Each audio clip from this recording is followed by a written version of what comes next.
aprenderemos sobre la importancia de dar las gracias.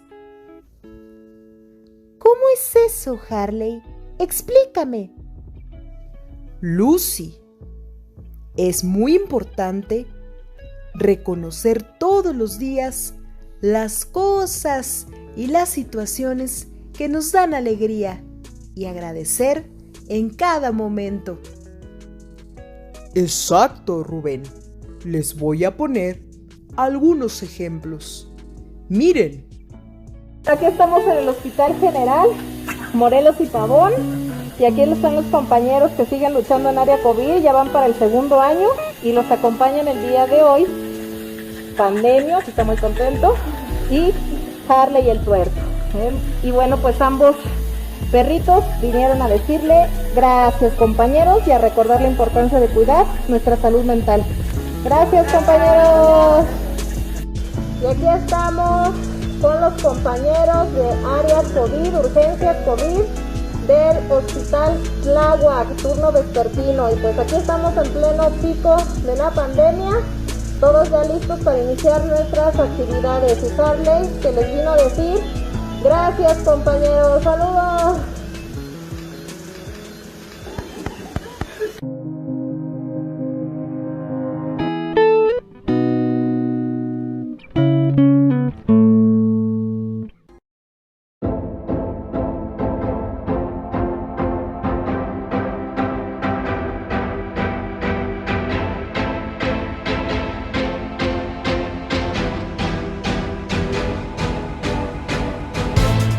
Hola a todos, soy Luis y hoy voy a hablar de matemáticas.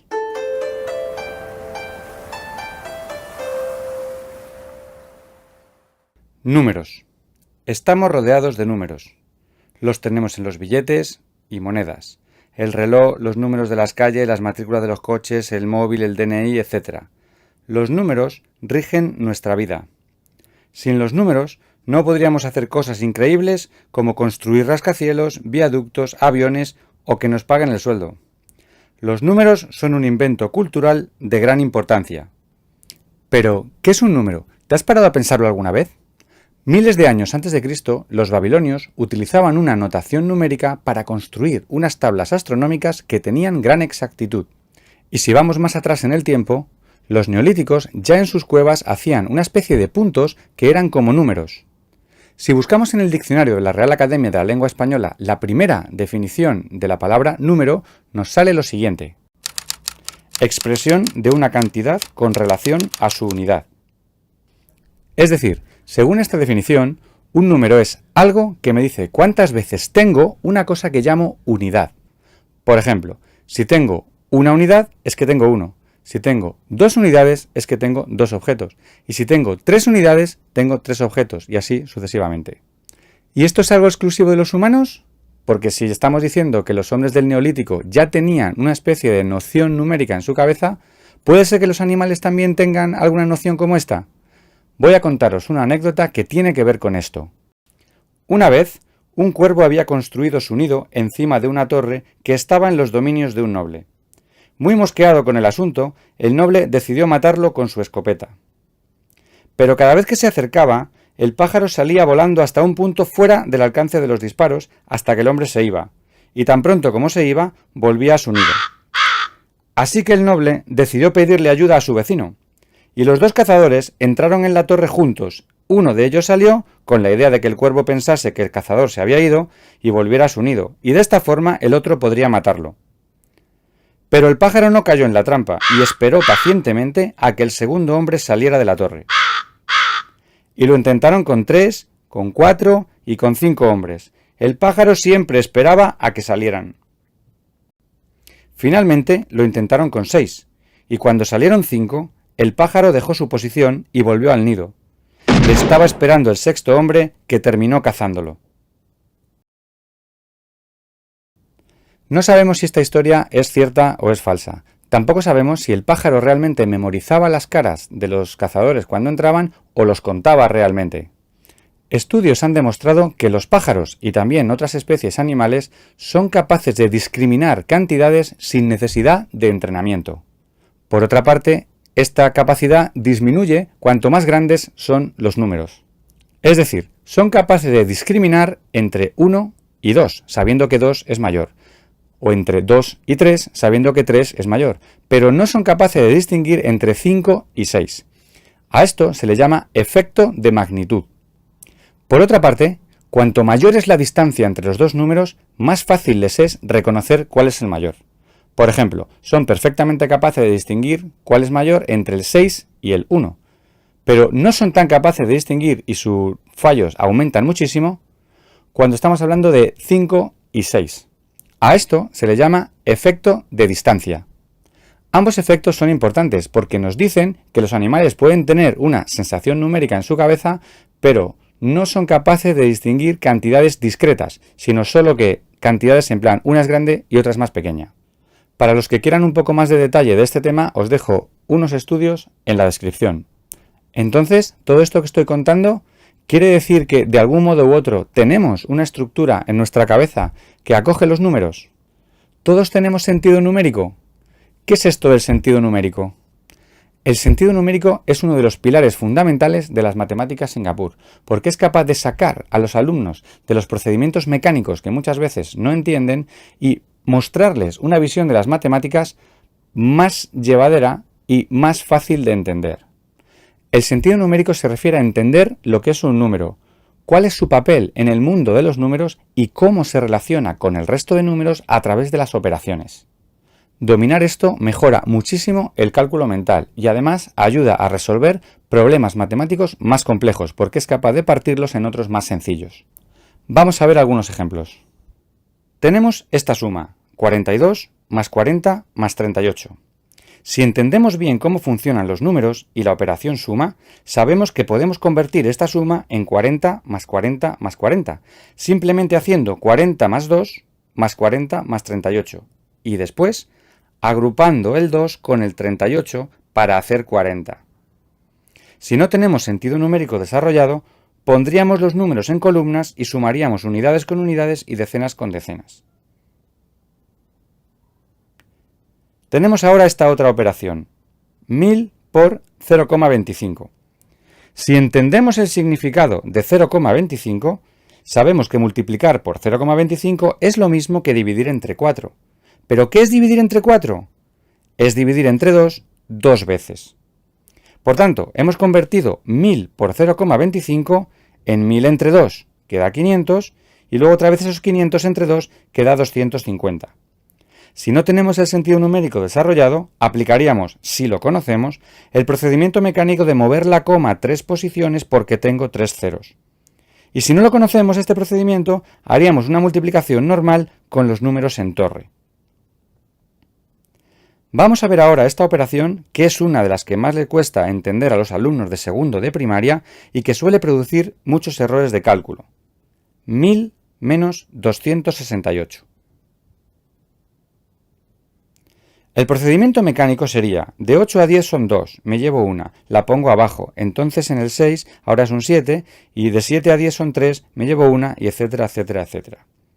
Pero si tenemos desarrollado el sentido numérico y entendemos que la resta es la distancia que hay en la recta numérica entre el 268 y el 1000, podemos decir que esa distancia es la misma que la que hay del 267 al 999.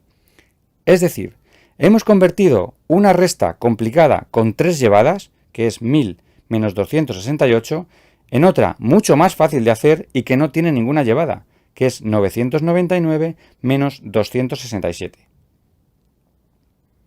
Si tenemos desarrollado el sentido numérico, otra opción es que quitar 268 es quitar 200, luego 60 y luego 8. Entonces estamos convirtiendo la resta 1000 menos 268 en 1000 menos 200, que nos da 800, a esos 800 le quito 60, que nos da 740, y a esos 740 le quito 8, simplemente contando para atrás, y me da 732. ¿Cómo ayudan las matemáticas Singapur a mejorar el sentido numérico? Utilizan una herramienta que se llama números conectados, y que nos ayuda a hacer una representación visual de cuáles son las relaciones que hay entre los números. Trabajar con los números conectados nos permite acceder a una flexibilidad de los números, pudiendo separarlos en las partes que mejor nos vengan. ¿Cómo se empieza a trabajar con los números? Contando. Los niños exploran primero el concepto de cantidad antes de empezar a contar. Es decir, ellos en 2 montones saben perfectamente en cuál hay más cromos, en cuál hay más gominolas o en cuál hay más lapiceros. El siguiente paso es averiguar cuántos hay en mi montón, y para eso es necesario contar.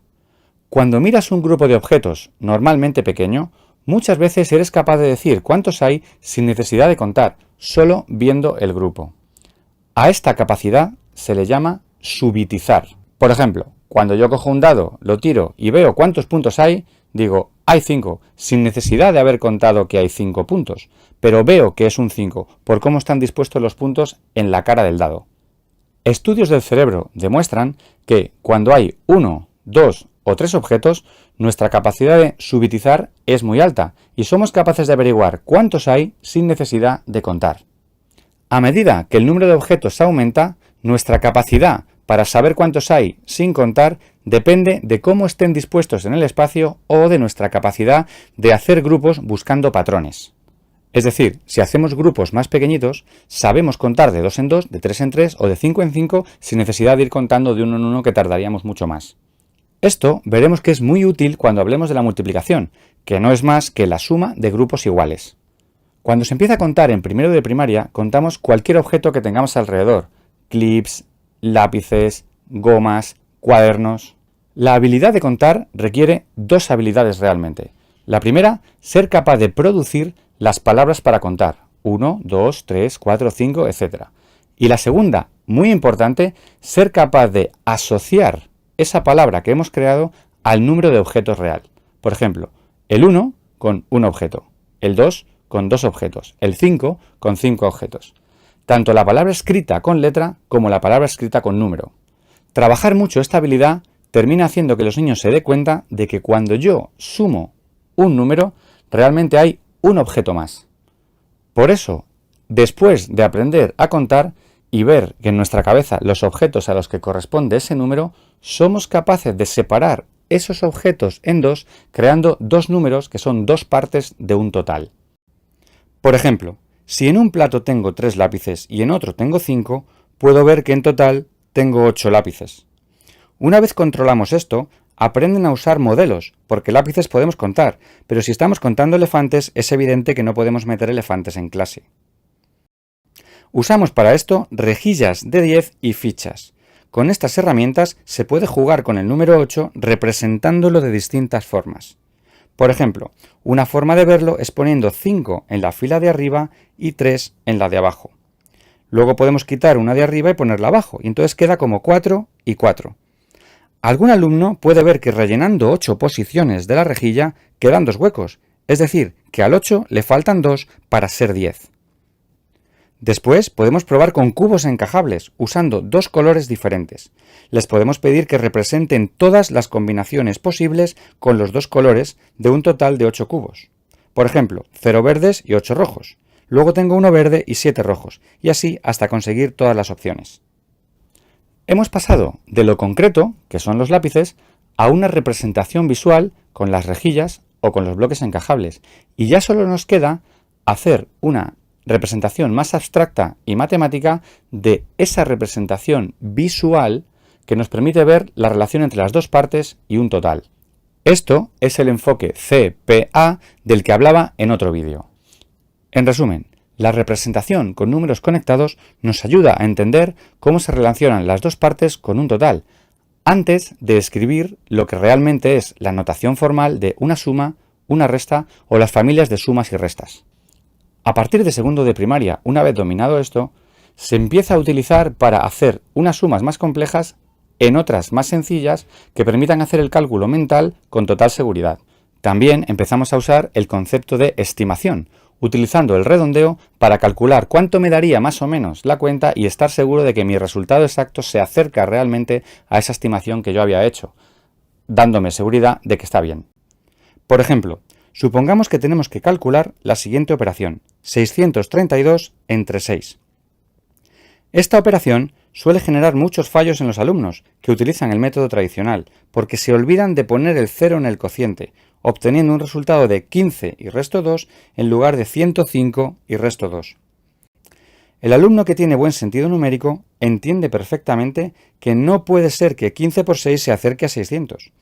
Este alumno sabe que si redondea 632 a la centena es 600 y 600 entre 6 es 100. Así que el resultado debe ser cercano a 100, siendo imposible que sea 15. Otro ejemplo sería calcular cuántos puntos hay en este dibujo. Un alumno podría contar de uno en uno hasta llegar al resultado, y sería correcto, pero su sentido numérico es bajo. Otro podría decir que hay 12 grupos de 6. Por tanto, la operación para calcular cuántos puntos hay es 12 por 6. Pensemos en un alumno de segundo de primaria que está empezando a aprender la multiplicación y conoce las tablas y su construcción. ¿Cómo calcularía esta multiplicación? Si representamos el dibujo con un rectángulo, tendremos que un lado es 12 y el otro 6. Un alumno podría decir que si partimos el rectángulo en dos partes iguales, entonces tenemos 2 cuadrados de 6 por 6. Esta multiplicación sí sabe calcularla y da 36 cada uno. Así que el rectángulo completo sería 36 más 36 es igual a 72. Otro alumno podría decir que se puede partir el rectángulo en uno de 10 por 6 y otro de 2 por 6.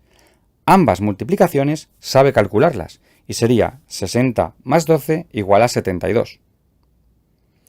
Otro alumno podría dividir el rectángulo en 3 rectángulos de 12 por 2. Esa operación sabe calcularla haciendo 12 más 12 igual a 24. Entonces tendría 24 más 24 más 24 igual a 72.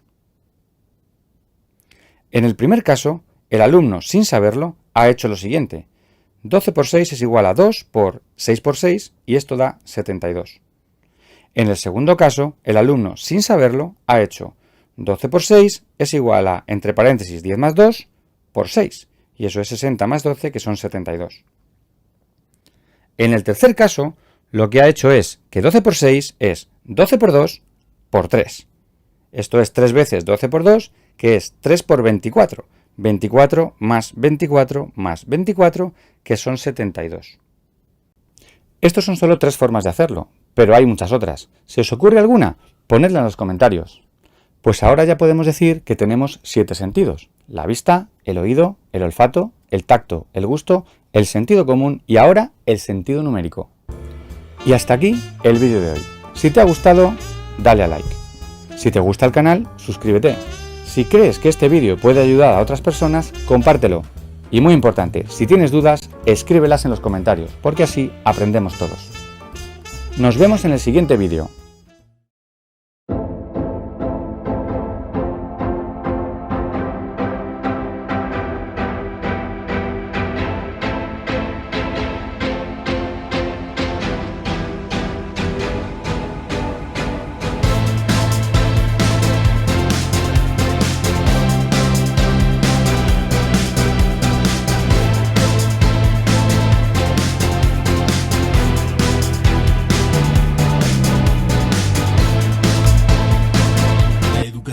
Es un derecho humano considerado como habilitante porque fomenta el desarrollo integral de toda persona para alcanzar su máximo potencial.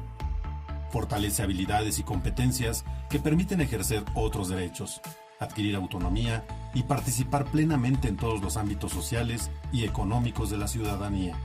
Desde la perspectiva de inclusión, garantizar el acceso a los servicios educativos es tan importante como impulsar el logro de los aprendizajes esperados. Esto se logra fomentando en el estudiantado la exploración de situaciones desafiantes, pero cercanas a sus conocimientos previos. Para hacerlo posible, en el proceso de enseñanza se debe buscar y crear diversas actividades escolares para que cada estudiante desarrolle sus propias estrategias de acercamiento al objeto de estudio y construya conocimientos usando diversas habilidades cognitivas, lingüísticas y socioemocionales. Un campo fundamental para aprender y enseñar diversas maneras de abordar y solucionar problemas en la vida que permite llevar la inclusión a la práctica es el desarrollo del sentido numérico y el cálculo mental. Este detona un proceso fundamental en la formación de toda persona porque desde los conocimientos matemáticos se desarrolla el pensamiento lógico, se aprende a razonar y a ser individuos críticos.